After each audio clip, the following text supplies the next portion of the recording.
Actually, I really like to learn the Spanish because I work with lots of people here talking Spanish, Colombian, Peruvian, Chilean, here in university. But I promise that I learn it soon. Anyway, so I will do it in English. I actually I prepared a brief presentation about the current status of the offshore renewable energy projects in Brazil. And just to show what we have here, and we can look for the possible synergies. Of course, there are lots of synergies with Chile and with your group that also work in offshore renewables. Uh, okay, just presenting our historic here. Uh, I'm working in a group called GERO. It's a it's an offshore renewable energy group, o Grupo de Energia Renovável no Oceano. This is the group that formed in 2001 and works especially in offshore wind, wave energy, ocean thermal energy, and ocean currents.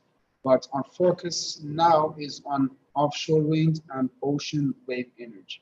Okay, so we are from the Federal University of Rio de Janeiro, and we are working in a multidisciplinary group. We have different partners from different departments here: electrical engineering, mechanical engineering, materials, chemical engineering, etc. So my name is Milad Shadman. I'm a visiting professor here at the Ocean Engineering Department at the Federal University of Rio de Janeiro.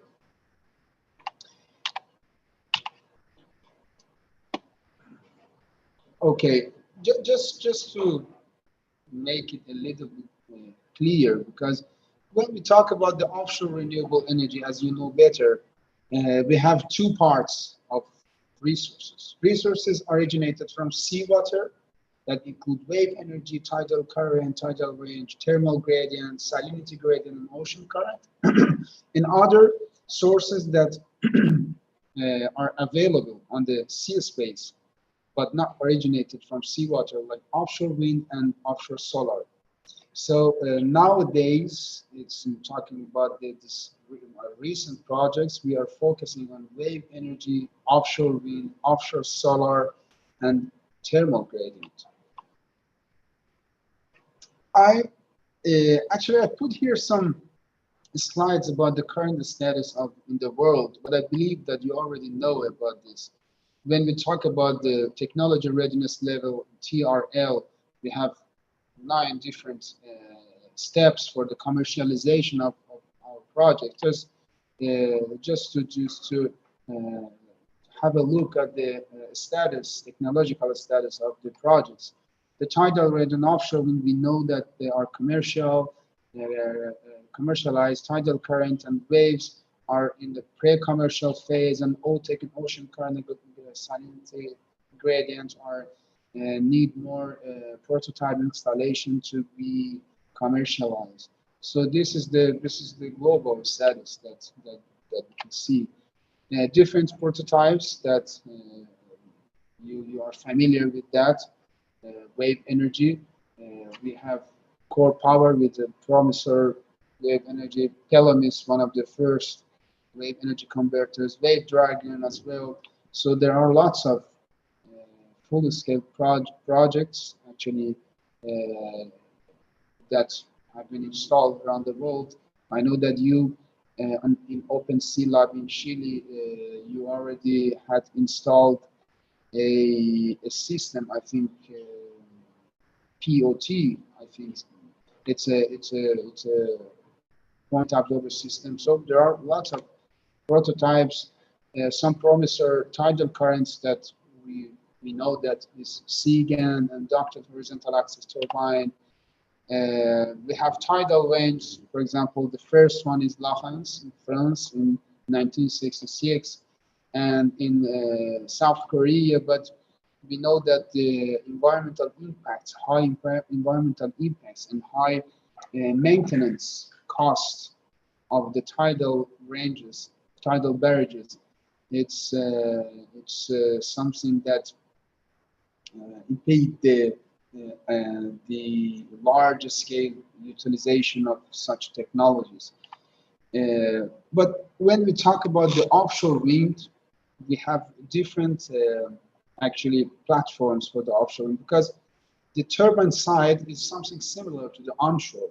Of course, it's more sophisticated, more advanced technologies and control system are required for the sea environment in terms of aerodynamics. But the principal difference between offshore and onshore wind, of course, is the platform. How you stabilize, how you uh, how you install your system on sea. So based on actually the different based on different uh, water depths, we have different platforms. Up to 60 meters, we know that it's possible technically and economically. We have fixed platforms that you are seeing there, here in this figure. And when we talk about the water depths more than 60 meters, we have floating platforms that are the solution, right? Because the floating platforms are most economic and technically more feasible than the fixed one. If we have a look at the status of the installed offshore wind around the world, we can see that more than 90% of the platforms are fixed platform, and recently we have some floating projects that are that we can see more and more in the recent years. Sorry for the sorry. I have to just give me a second because we have a construction here. Let me see. Você pode falar com eles que eu estou apresentando o vídeo? Fala que vocês precisam muito, trabalhar muito. Pergunta. Eu preciso de meia hora pelo menos.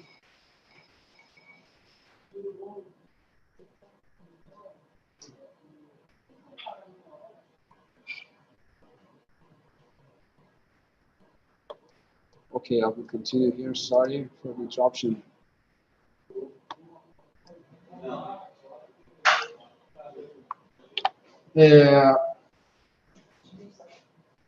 Okay. Actually, we can see that when we have a look at the resource available in the different region of the world, including Brazil, we can see, for example, in Brazil, more than 86% of the offshore wind resource are located in places, in regions, with water depth more than 60 meters. So it's important to develop floating platforms. So this is one of the main research lines that we are pursuing here in our group, in our university, the development of the floating platforms for the offshore wind. As I said, we can see the offshore wind projects are located in the distances near to the coast, up to 60, 50 kilometers, and in water depth less than 60 meters nowadays. But however, the projections for the future projects show that we're gonna go forward to the offshore environment. So we have some floating platforms here, like High Wind that has been installed in 2017. Wind Float Atlantic was installed in 2020. We have that Japanese concept like Fukushima, right? It's a 7 megawatt wind turbine. It's a floating semi-submersible. This is the Wind Float Atlantic. This is 8.4 megawatt wind turbine. These are some examples. And when we have a look at the status of the ocean renewable energy, right? The sources are originated from seawater. We can see that Europe is leader in this process with the wave energy, current energy, tidal range, and actually the salinity gradient, Asia, North America, Oceanica, Africa. And at that time, when we wrote this paper, we had only this wave energy project developed by our university. But I know that in Chile, you already tested. I think it was a full scale prototype. I'm not sure, but you can confirm. So in South America in 2019, when we wrote this paper, there was only system. It was prototype in real scale, in a full scale that was installed. Actually, this is the statistic of the projects. Not all all the project are operational. It's only 8.5% are operational. It's lots of project in planning. It's decommissioned and early stages of the development. These are other examples that I already showed you. When we look at the offshore wind development, the global scenario, I think in 2020-21 we had 31 gigawatts of installed capacity, but the projection is the 1,000 gigawatts in 2050. So this means 20% of the electrical matrix of the global electrical matrix. So this is the projection that I would say that is more realistic to happen. Of course, it's a transition energy transition scenario that must be pursued to actually maintain the global warming below 1.5 degrees Celsius. However, I think it's more probable to happen. I don't know if I received some message. No, it's okay. Just confirm you are hearing me, you are seeing my presentation, everything's okay? Yes, everything is okay. Yeah, okay. And we know that the UK is leading, following by Germany, China, but this order gonna be changed in the next years. We know about the ambitious projects of United States, of Japan, of Vietnam, Taiwan, and other countries. So it's just the current status of the countries that are already has installed the offshore wind. Okay. Now let me talk about the Brazilian situation. I think it's more interesting for you, and we can talk a little bit about the different aspects of this project. This is the first generation, I would say, of the wave energy converter, Brazilian wave energy converter. It's 100 national project developed by our group and other researchers from our university. It's installed in 2000, I think 2012, right? In 2012, in the northeast of Brazil, in a port. It's an onshore system. It's installed in a port, so it's an onshore system. It's a point absorber that you can see 100 kilowatts of installed capacity, and financed by Tractable Energy, nowadays NG, and government of the state of Sierra. So how does it work? We have actually two buoys here. They actually take advantage of the heave displacement. So when the wave passes, you have the buoy going up and down, so you have this movement. This movement is transferred by this arm, mechanical arm, to pumping a liquid. It can be water, it can be oil, inside a closed cycle. Okay, closed hydraulic cycle. This is here, closed hydraulic cycle. It's a pump, it's a closed hydraulic system. We have here a hyperbaric chamber. This hyperbaric chamber regulates the pressure, actually using an hydropneumatic accumulator. So we pumping the water inside in different pressure inside this accumulator. This accumulator is fixed on a certain pressure. This is a pressure sufficient for driving this Pelton turbine here. Okay, this Pelton turbine to produce certain electricity need a certain pressure. So this system guarantee this pressure for this system, right?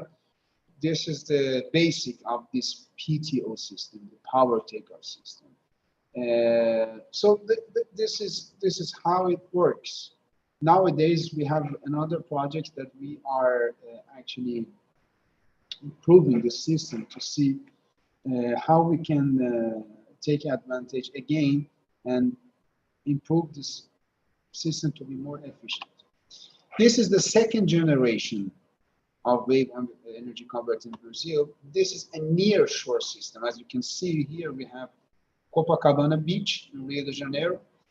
We have an island here that has a marine establishment on this island. We have a 14 kilometer of distance from the shore. So this system gonna be installed near to this island. This is the near shore system. The installed capacity is 50 kilowatts, and it is, when compared to the first system, this is a smaller system in terms of dimension. We applied latching control to increase the efficiency, the power production, because when you actually, what is the challenge here? When you reduce the dimension, the natural frequency, the natural period of your buoy is going to be out of the period of the permanent, predominant wave in that place, in our place. So we needed to actually tune the natural frequency of the buoy to be inside the period of the predominant wave. So we applied the latching control to have a small system, but in resonance, not exactly resonant, but tune with the predominant waves, right? So it wasn't a strategy that we applied to have a less expensive system, let's say, to reduce the cost and actually increase the electrical production. The PTO system here is different from the first one. This is the mechanical drive system. This is the direct mechanical drive system. You have a heave movement here going up and down. You have the pulley. It has a rotational movement in two directions, up and down, rotational in two directions. We have the system here to rectify the direction and unify the direction. So we have one direction. After that backstop, we have the gearbox to multiply the speed and actually drive this flywheel.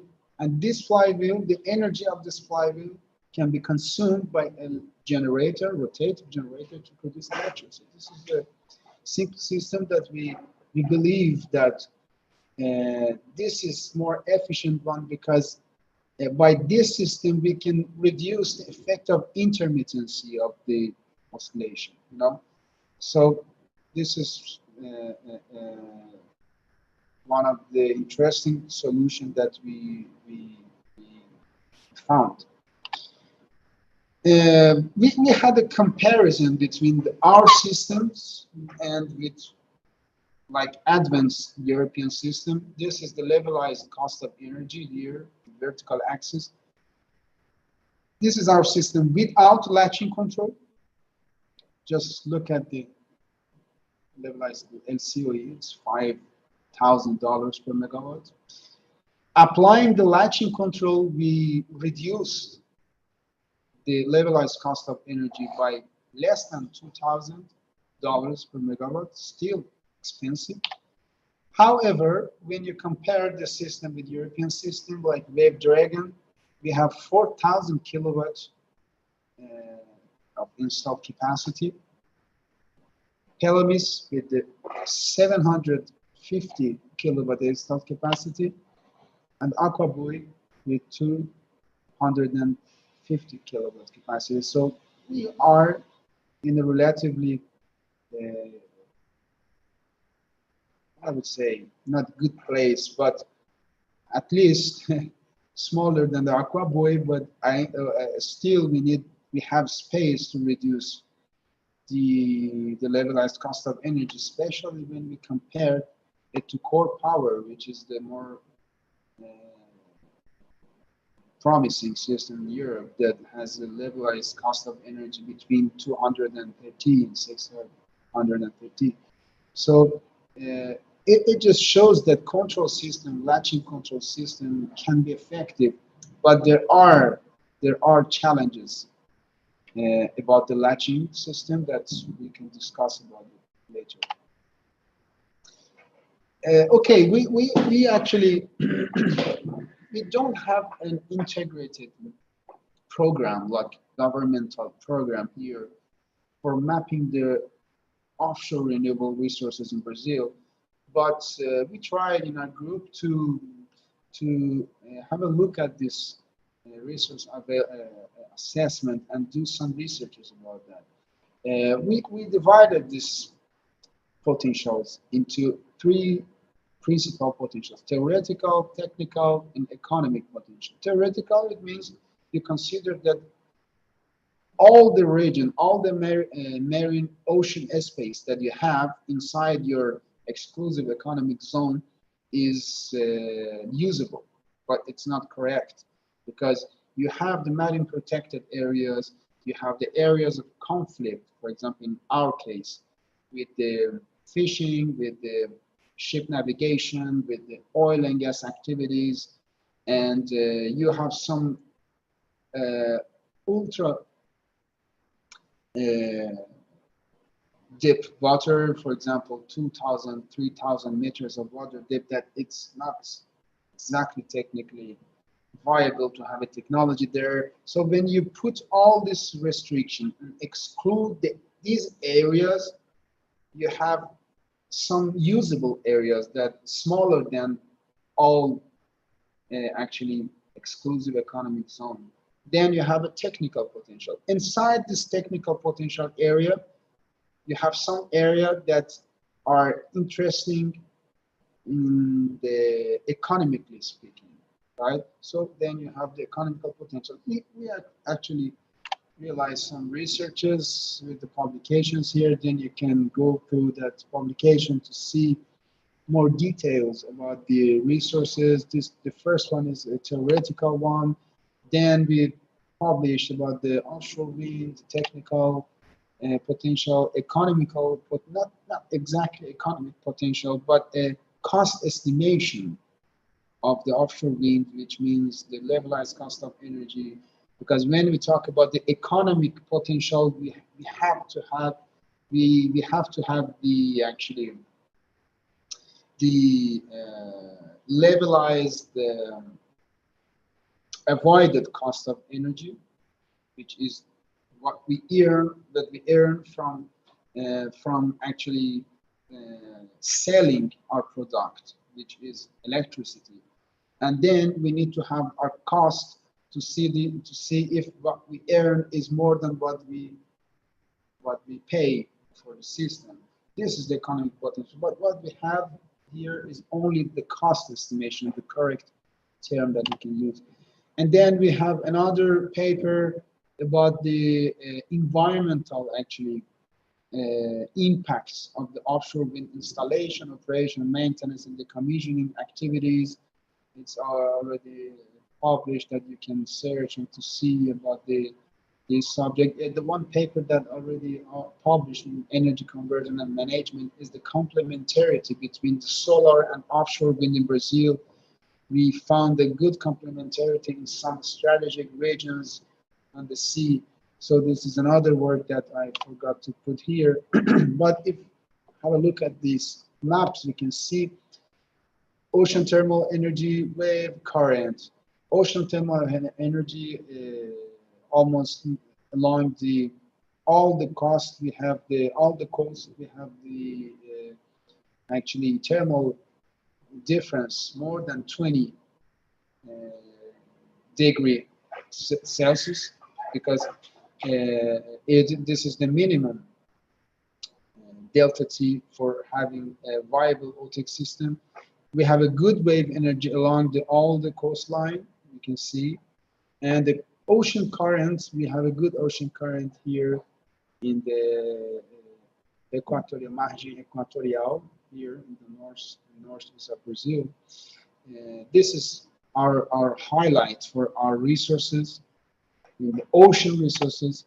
And when we talk about the ocean renewable energy resources, and when we talk about the actually offshore wind, we have a roadmap here. This is the first step in developing this sector here in Brazil. Roadmap from the Energy Office of Brazil. We have 3 hotspots here in this region, here in southeast, and here in south of the Brazil. In this region, we need more actually floating turbines. Here we have continental shelf, really extensive with the relatively shallow water here as well in south, but in southeast we need actually more floating projects, right? This is the table that we can see the numbers for the offshore wind. We have estimated of 1.6 terawatts of theoretical potential and 750 gigawatts of technical potential that we can have along the Brazilian coastline, right?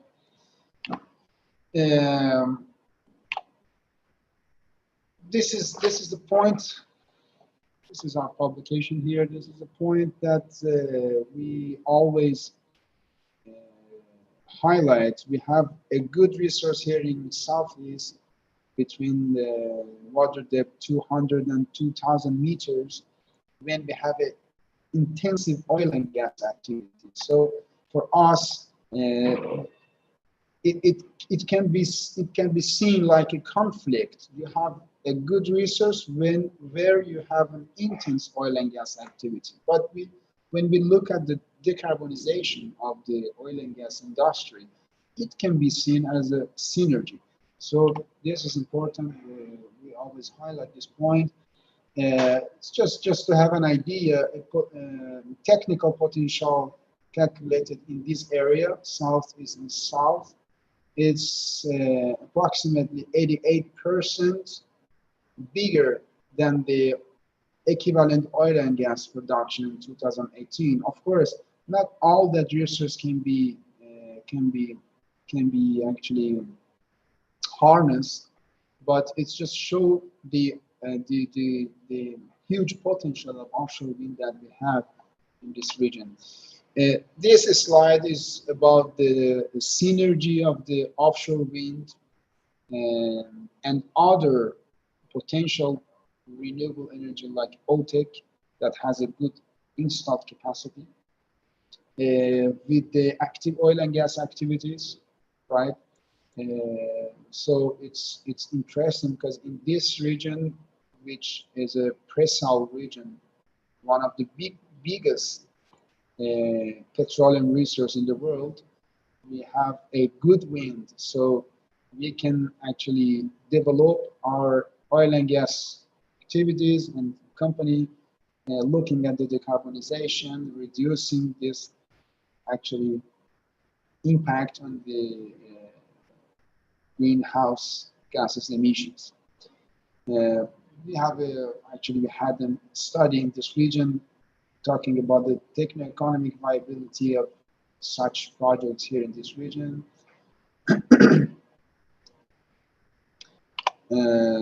Another interesting opportunity is it's something specific for Brazil, but it's interesting because we have lots of oil and gas platforms to be decommissioned, and decommissioning has two big challenges: high cost and the high environmental impact. So one of the actually alternative is to use or reuse these platforms as support structures for offshore renewable technologies. As you can see here, like wave and wind and current.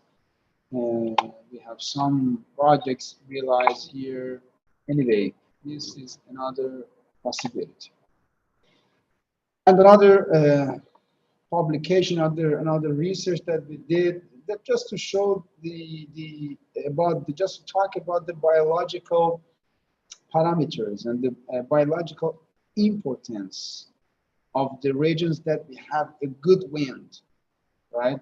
So we can see the biological importance by different colors. The red colors show the high extremely high biological importance. It doesn't mean that you cannot install anything here. It means that if you want to install, you need to monitor this region. You need to make sure that environmentally it doesn't have any significant impact on the marine life.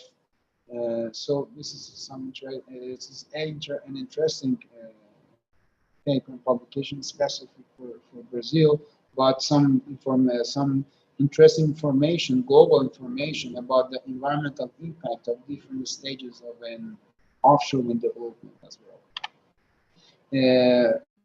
This is not an update table actually for offshore wind projects here in Brazil, but I will update it for you.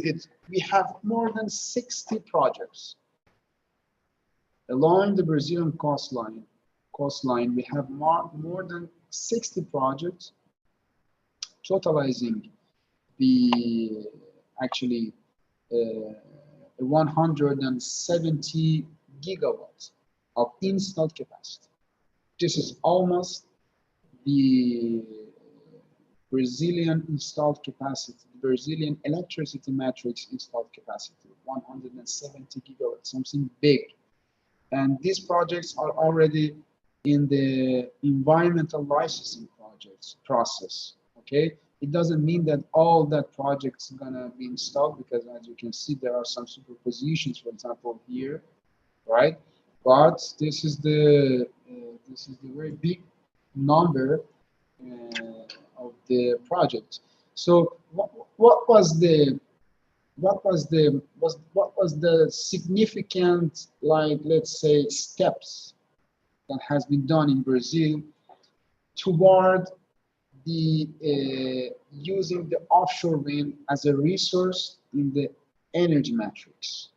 Okay, the first one was the offshore wind roadmap of Brazil in 2020 by the Brazilian Energy Office. In 2020 November, we have a term of reference of the institution that is responsible for the environmental licensing of this project, not of this project. It's a Brazilian Institution of Environment and Natural Resources, okay, IBAMA, Instituto Brasileiro de Meio Ambiente e Recursos Naturais. This institution is responsible for all the project, any project, and they developed a specific term of reference for the offshore technology, offshore renewable technologies, right, including offshore wind, wave energy. So this is the specific term of reference that has been developed in 2020, and then we needed actually the regulation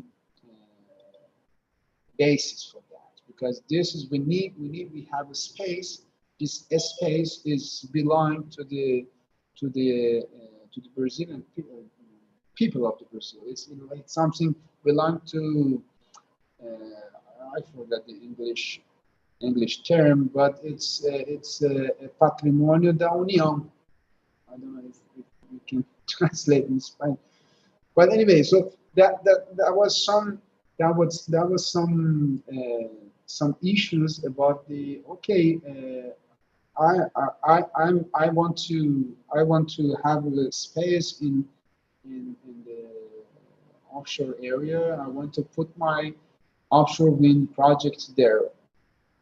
Who gonna authorize this space for me? So this is the authorization concession issue that has been resolved, has been developed this part through a law project in the Senate and Congress in Brazil. So we have this framework already established. The next step is the auction bid for offshore wind.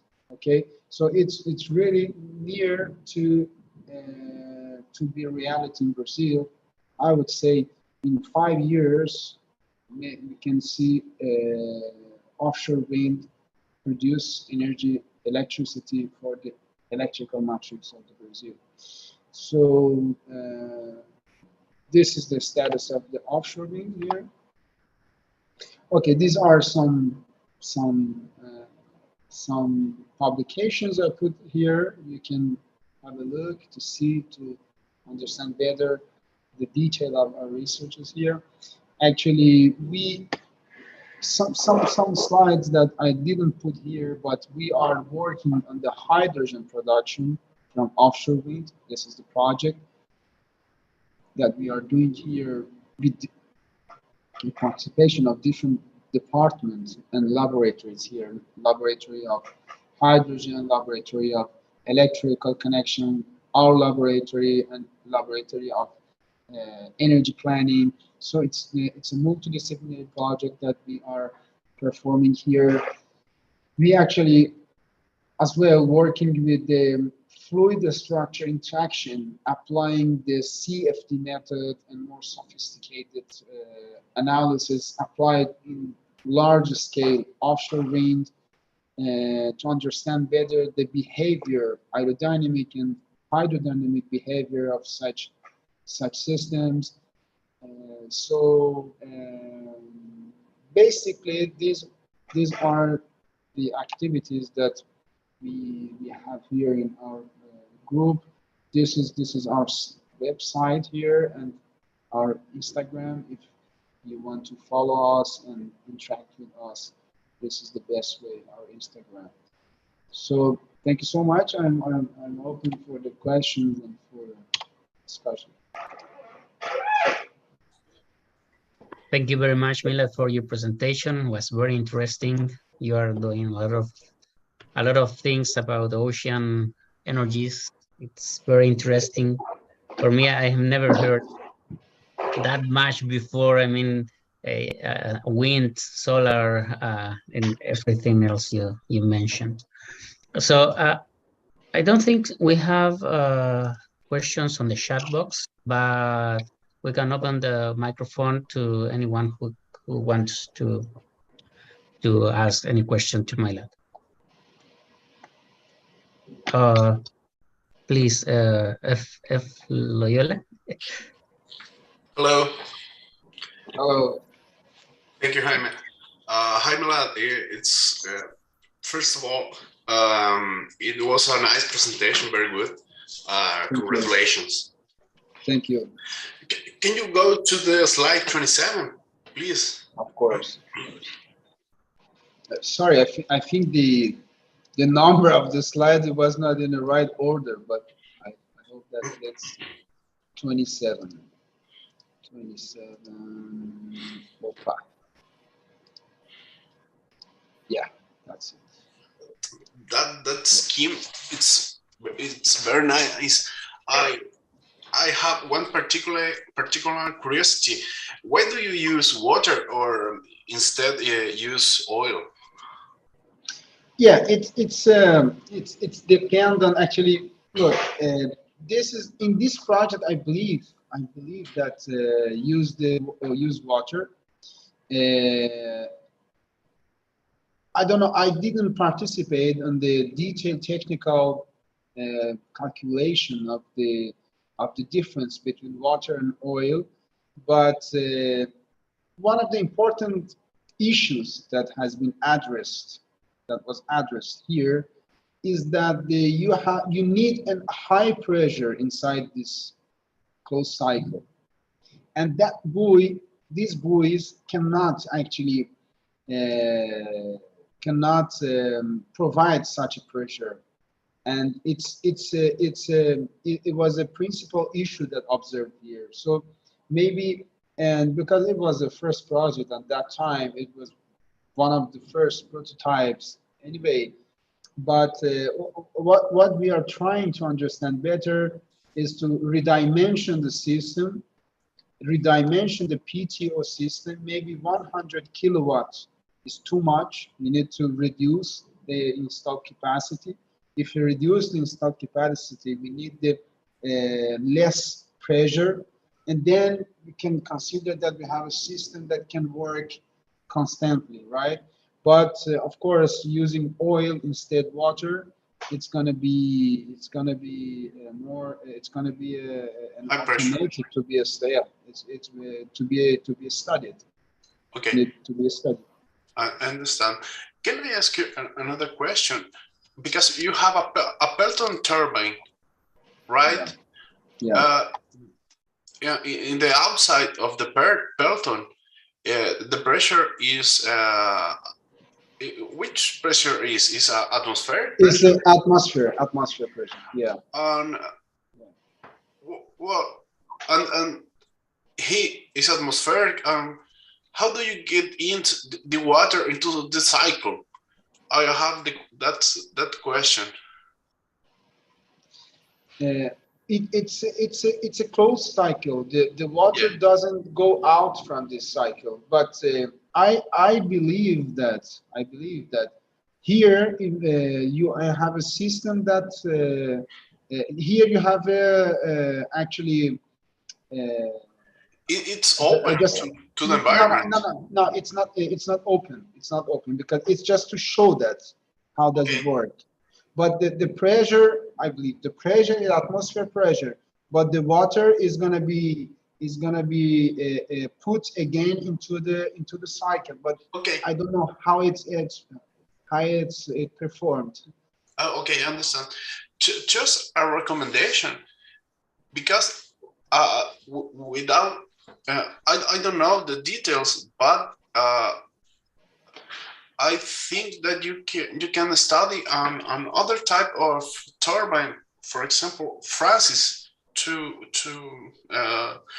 improve the performance, you know, or Kaplan, because you have a high pressure. So it's just a recommendation, but you know the technical details. Yeah. Actually, this is that what we need to study. We need to redimension the system. We need to see what liquid is more appropriate, and of course to see, considering this pressure that we have, what kind of turbine going to be more interesting for this part. Okay, just a last question. There you are, hydraulic pump. Yeah. Is there any hydraulic pump? This is the hydraulic pump. Yeah. Yeah, but it's a cylindric, as a cylinder. Yeah, it's a cylinder. It's a cylinder. That cylinder has any detail, any special detail. For example, the commercial cylinder. Yeah. There are engineering design behind all that system, but actually we are working.